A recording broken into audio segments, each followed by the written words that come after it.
اول حاجه عندي ادي الايه، ادي الريديوس اهي يا جماعه. بقول ان انا عندي الريديوس لونج بون والقنا لونج بون لكن ريديوس.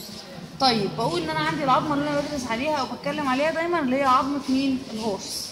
هبتدي اتكلم عن عظمه الهورس. همسك القنا اول حاجه، هقول القنا عليها ايه؟ عليها حاجه بقول عليها الاوليكرانوم تيوبرستي، اوليكرانوم تيوبرستي. وزن عليها ايه؟ حاجه بقول عليها انكونيال بروسيس، انكونيال بروسيس. انا مش وظيفتي ان انا احفظك، انا وظيفتي ان انا اعرض المعلومات قدامك وسيادتك بتروح تذاكر وتحفظ في البيت. خلاص؟ فمحدش يقول لي انا مش ما حفظتش، انا مش وظيفتي ان انا احفظك. دي تاني مره. خلاص؟ انا بقى بعمل ديسكريبشن للعظمه، مكان العظمه، العظمه وضعها ازاي، التايب بتاع العظمه، شكلها في الحيوان في الهيكل بيبقى عامل ازاي، والبيانات اللي عليها ايه، وازاي تفرق ما بين العظم. دي اللي انا اقدر اقوله. لكن ان كل واحد يبقى عايز يحفظ البيانات اللي على العظمه والعظمه وكده، ده لازم انت تمسك العظمه وتراجع عليها. ماشي؟ يبقى ادي مش عايزه كلمه من التانيين. عندي اول حاجه دي الاوليكرانوم تيوبرستي. رقم 2 عندي الانكونيال بروسيس. اوليكرانوم تيوبرستي، انكونيال بروسيس. ما بين الريديوس والقنا في عندي حاجه اسمها الانتر اوسيس سبيس.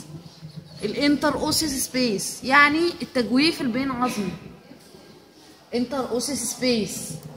طيب فين الاند بتاعت الايه؟ بتاعت القنا. ادي الاند بتاعت القنا اهي. القنا انتهت عند بعد الميدل او بعد نص العظمه بتاعت الريديوس بتاعت الهورس بشويه. خلاص؟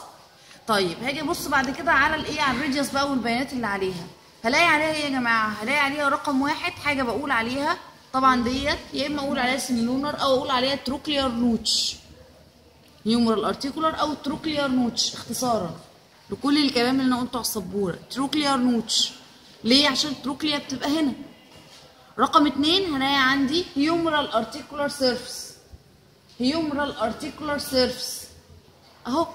ليه؟ هيومرس بتيجي التروكليا بتاعتها تعمل ارتيكوليشن في المنطقه دي، فقلت عليها هيومرال ارتيكولار سيرفس.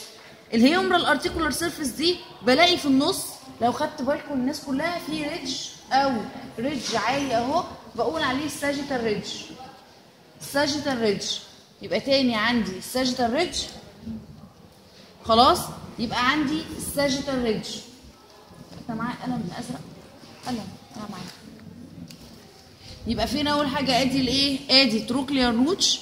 هلاقي عندي في النص في حاجه اسمها الساجيتال ريدج. الساجيتال ريدج له جزئين، جزء بيبقى كرينيال وجزء بيبقى كودا. بالنسبه للكرينيال او النتوء الصغير ده بقول عليه كورونويد بروسيس. كورونويد بروسيس. كورونويد بروسيس. خلاص؟